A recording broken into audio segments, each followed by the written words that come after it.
Hello everyone, welcome to this episode of the First Time VC series. Today we have with us Mr. Kanwal Rekhi, the Managing Director of Inventors Capital Partners. Mr. Rekhi was the first Indo-American founder and CEO to take a venture-backed company public on the Nasdaq, co-founded and built TIE into the largest global network of Indian entrepreneurs and co-founded inventors, where he applies his full energy and time building inventors into a leading early stage venture franchise. Thank you, Mr. Rekhi, for making time for us and being here today. So, could you please tell us a little about yourself and give us a background on your experience as a VC? Okay. Eh, so I became VC early in 2005, 2006 timeframe. Yeah, I was an entrepreneur back in the 80s and coming into 90s. And to 90s and early part of this century, I was mostly an angel investor. Very prolific angel investor, did over 54 deals. And one of my friends, John Dury, wanted to start a new fund, and he taught me back in 2005. Why don't we start this fund focus on U.S., India, cross-border investments? India has opened up. And fund started at very bad time, 2008. We raised money. We were not able to raise full fund. We were trying to raise $100 million. We raised only $53 million. And then 2008 happened. But we thought that was plenty to do some work. And so we did our deals in India in 2009 and here. And the fund made 18 investments. And Red Bus in India was a big hit. And my contribution mostly was helping pick the entrepreneur, of course, but mentor them through the process. We did fund two back in 2012, and we raised $106 million for that. And and we've done almost 20 deals in that fund also. Okay. And both in US and in India. That fund in India has companies like Policy Bazaar, Poshmark here in the US. And by the time we did fund 3, Modi has changed the rules of the game. It became very, very hard to do a US India fund anymore. You had to do a US fund or India fund. The Mauritius route that we used, that shut down. Very hard to have a set of LPs who we could treat equally in India and US. So fund 3, we split up into 2 funds, the India fund and the US fund. Okay. So before I get into some detailed questions, I want to know, you have been an entrepreneur and an angel investor and a VC. So if you had a chance to go back to being any one of those things or remain a VC, what would you choose? No, I would not be a VC. I would not be a VC. Entrepreneurship was the best thing I did. Angel investing was the second best thing I did. Very successful. Actually, I have done very, very well on all 3 of them. Okay. So it wasn't as if VC managing somebody else's money, lot of legal work, due diligence, work, fiduciary responsibility, fundraising. Not the things I enjoy. Angel, was investing my own money. Only person I was fiduciary to was my wife, and she trusted my judgment. Didn't have to do. Okay, so coming to fundraising, like you had mentioned that it was not very easy for you to do when you had started your first fund.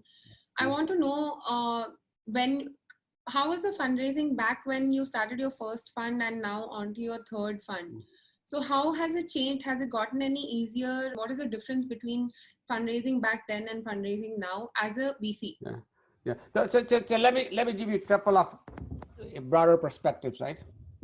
So entrepreneur, knowing the business very, very well, knowing the technology very, very well, is not enough for fund management. Yeah, fund management is normally been done by people who come from investing background. Which is sort of not true in Silicon Valley, but broadly it's true, right? Yeah. And uh, so when we went out to raise money, so the issues like this, Dave, well, you have done well, you have made good money. Why would you work hard for us? Yeah, I don't need the money. I'm old. I'm older. Yeah. Even though I was only 60, wasn't that old, right? Yeah, but yeah, why would you work hard at 60, right? And if you are LP Sequoia, if you're LP in all those client patterns, you don't need to invest money in new funds.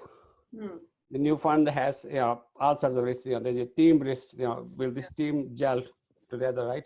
A 10-year fund. We give you the money and you guys fight among yourself. Yeah. So there's a team risk. There's this team chemistry risk. Can you guys work with each other? Not of course you can be civil to each other, but can you really enhance each other's capabilities? And can you, as a new fund, get a deal flow? All the deals are going to the established fund. So there are a whole bunch of issues that LPs have with respect to new funds. So they don't like to support new funds. So new funds are very, very hard to raise as a result. So the reason you are able to raise new funds is that new set of LPs who are not into the older funds want to get into this asset class, right? So it ends up, you end up having new set of LPs trying to support new set of partnerships, in the VC partnership. But here's the dirty little secret: 90% of all the VCs lose money. And it's very, very hard to put an old fund out of business. You raise a fund one, before you have shown any results, you raise the fund two, and before you're anywhere near finished, you raise the fund three, right? So you end up having three funds before the LPs become smart that you are done. So that's one side of the equation. The other side of the equation is the LPs and GPs have somewhat of misalignment. The GPs are playing with other people's money. They swing for the fences. They're getting their fees to take care of their salaries and their needs, right? And so they are swinging for the fences to see if they can get a big hit. And some of the inexperienced GPs end up taking undue risks. If they lose, it's LP's money. I got my salary. I got my 20% fee every year, right? I got 2% fee every year over 10 years. So there's a certain amount of misalignment, right? So there's this other part of the equation, and so when most of the VCs who come into business have no idea how the startups work. Okay. Most of my experience is that they are Harvard MBA, Stanford MBA, never done any startup. Okay, so you just mentioned one thing that VCs guide entrepreneurs without actually having much experience on doing the entrepreneurship part of it. So no, it's not only that. It's not only that. They haven't run a company even as an operating person in a large company. They're fresh Stanford, Harvard MBAs, and they get into this investing thing. They have never done any operations anyway. It's not just a startup. Yeah, so that's what I wanted to ask. So all these startup founders and startup companies have some guidance or mentorship or whatever from the VCs. But where do the VCs get the guidance from? How do they don't? That's the point. They don't. Yeah. They're making things up. That's the point I was trying to make. Okay. They don't. We have seen them. They have never worked for any company. They have never managed. They never managed a team. They have never have to run a payroll, and they are lording over entrepreneurs, right? Every entrepreneur goes through ups and downs, and a good VC, a good entrepreneur like me, who has been through those ups and downs, tells the guy, don't get frustrated. Yeah, this is part of the process. Hmm. And when things are working well, don't get too exuberant. Yeah, keep yourself grounded. So there's advice, I mean, like that, right? Yeah. Yeah, but only comes, yeah, if you have been there. By the way, I should tell you that there are 10% funds who do very, very well. Yeah. Because they have learned the game. Hmm. They have the, you know, they have the experienced entrepreneurs as part of the team. So there's a team has the operating people, entrepreneurial people, investing people as a team. So was the situation always like this? Has it gotten better now, or was it better back then? So back in early days of Silicon Valley, almost all the VCs came from entrepreneurial backgrounds. 70s, 80s, 90s, almost all the VCs came, as a founders, entrepreneurs. Coming into .com era, they started to hire the MBAs for the first time. So only during the .com era, we started to see the transition. When I was working as an angel investor, when I was working as an entrepreneur, every board member, every VC, was entrepreneur before. Okay. When I was angel investor, I started to see these young MBAs, who, sharp guys. I don't want to say they're dumb, but they're not experienced in the game, right? People like Son Sang, right? Having $100 billion VC fund just doesn't make sense. Because you have $100 billion to invest doesn't mean that there are opportunities out there, that can absorb that kind of money, right? To do a startup, money is only one of the many factors for success. It's the entrepreneur, it's the team he builds around, it's the market he goes after, it's the general environment. Too much money in the hands of entrepreneur is a very bad thing to happen. So let me ask you, so what is the strategy of your fund when you are investing into your portfolio companies? So is there a cap? So I always had a thing, can I make 20 times my money? So that was my growing in desire. Any investment I made, initial, can I make reasonably under normal conditions, make 20 times my money? Correct. So two things happened. How large is this company that can be built, and how cheaply I can buy my shares? Okay. 20 times multiple depends upon, if I pay you huge amount of money, $1 billion valuation in the start, for me to make $20 billion, the company will have to be worth $20 billion at the end. Then you start to look around, what's the chances of that, right? So you valuation becomes first valuation becomes the most crucial thing. So we had way of computing. Can we make 20 times our money? I am not averse to making 50 times my money, but I don't want to make 10 times my money. So 20 times was the hurdle we set up, right? And that became a part of the very early negotiations. Okay, so has this always been the strategy of all your funds, or has it evolved over time? And this is so when I was angel, I had a role of 40 times my money. Okay. If angels is coming in early, assuming much bigger risk. So yeah, I mean, talking about founders, I wanted to know, I mean, I would like to address them as a breed here. So has the breed of founders evolved, since the time you've initially started, not as an angel investor, but as a VC in India?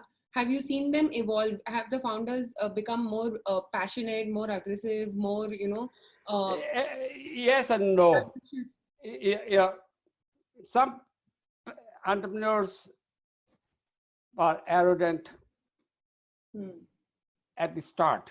I like the entrepreneurs who are arrogant at the end, who made it happen. Humility is a very big part of being a successful entrepreneur. You have to always have self-doubts. Am I missing something here? Am I doing that thing? you should feel blessed that you got the money, and then you should feel obligated to produce results, right? So when I see the IITians saying that I'm from IIT Bombay, yeah, I am already God, right? Yeah, I run from those entrepreneurs. Okay. Yeah, yeah. No, but I mean, have they changed or are they still the same? Like over the years, they still. Well, so I have been disengaged in India now for 3 years. Yeah, yeah, but I saw it getting progressively worse from 2007 to 2017. Okay. Yeah, yeah. It became all about being unicorn. It became all about valuation. It became all about having raised money. Nobody ever talked about profits, growth, multiples, yeah, yeah, exits, right? Yeah, if you remember, 5 years ago, I gave that interview in Delhi, and I said, yeah, Flipkart is just fully startup. Yeah, I actually saw that. Yeah, yeah, I watched the interview. yeah, because I was saying the same thing. Yeah. Yeah, but I'm telling you, I never heard them talk about profits. But they did have the exit. Walmart. There's always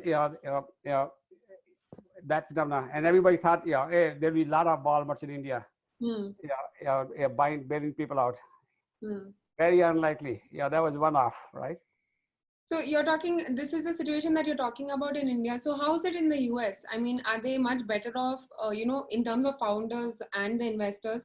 Or US has done worse over the years, but it's correcting very rapidly. Okay, but what do you think is the reason for it to get better? Maybe, we can. Because we see what happened to Uber. We see what happened to WeWork. We see so we are saying that these things were sort of overblown. They are not sustainable in the marketplace, right? Yeah. So experience. Market is corrected in US. Market is corrected very rapidly. Okay. I'm sure that will happen in India also. Okay. The LP money can sustain funds for 3 funds. I told you that. Yeah, when these funds haven't made money in 3 funds, they go back to raise more money. They cannot raise money anymore, right? True. So, I mean, looking back in your own career as a VC, is there anything that you would change, or is there any investment that you didn't make and you wished you had made? Oh yeah, there's always investments I didn't make. I wish I had made, but I never worry about them because my other investments have done very, very well. Okay. So I am, it's not as if I am doing poorly, right? Yeah, the only investment I feel really bad about is Redbus. Okay. Yeah. People think that I'm being little hard nosed. Yeah, Redbus we made 10, 11 times our money, but it wasn't 20 times. That's okay.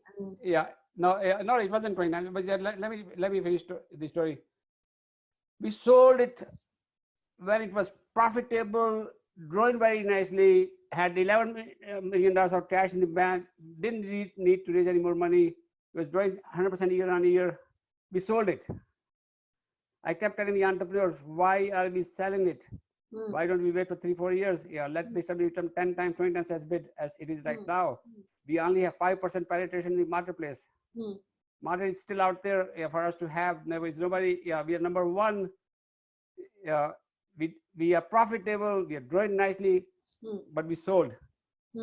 If we held it for another 3 years, entrepreneurs says, well, this is my first money. Yeah, this is more than money than I have ever seen in my life. Yeah, and I kept saying, you'll make 10 times money, you made 100 times that money. But we sold it, and I always felt bad, that why the hell did we sell it? That's okay. I mean, so you were saying that a lot, your rest of your other portfolio companies are doing well. So I want to ask you, what is it that you're doing right that other firms are doing wrong? I mean, how are you doing so we never compete on valuation. Okay. We walk away from the entrepreneur. Okay. We never compete on valuation. Okay. So have you, apart from the factor of valuation, have you contributed to the founder's journey in any way by mentoring? Oh yeah, you talk to our founders and they will tell you. Talk to the founders that most founders yeah, love my time, my mentoring more than they love my money. That's sweet. Yeah, yeah, Okay. yeah, yeah. Most founders will tell you, how much they benefit. Yeah, because I bring them back to the ground. Hmm.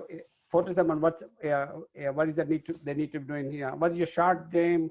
What is your long game? Hmm. Right? So you need to focus entrepreneurs on both sides. Right? How do you survive? Hmm. Made through this, and how do you thrive and build a large company?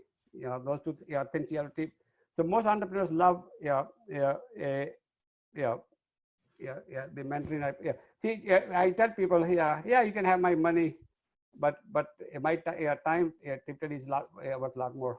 Hmm. So what is in the pipeline for your fund right now? I mean, given the current. Well, I am 75, so I am not going to do any more funds. Okay. I'm not going to do any more funds. Funds have 10 years life, right? Yeah. But I am going back to being a mentor Hmm. to entrepreneurs. So I'm devoting I'm transitioning out of the funds and becoming going back to my old Thai roots. Hmm. Work with entrepreneurs, mentor entrepreneurs.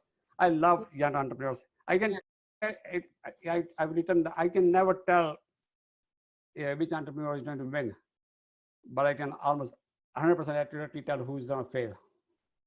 Okay. And that's been my secret of success up to now. I can tell within 15 minutes after I meet with an entrepreneur, he's not going to make it. Okay. Wow. Yeah. But I can never tell who's going to make it. So, Mr. Rekhi, this brings us to the end of the questions that I wanted to ask you. I'd like you to give us two pieces of advice, one for founders in this, today in this situation who are struggling, and one for aspiring VCs who want to get into the industry, two pieces of advice for them. Yeah. For founders, it's very easy.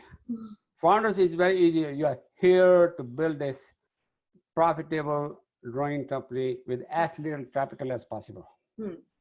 With as little capital as possible. Treat every dollar as if it was the last dollar you ever raised, and find a way to survive. Yeah, and it's much more important for you to survive as a self-sustaining entity than to grow as a dependent upon other people's capital. On the other hand, coming back to the VCs, yeah, treat the money that you're investing as your own money.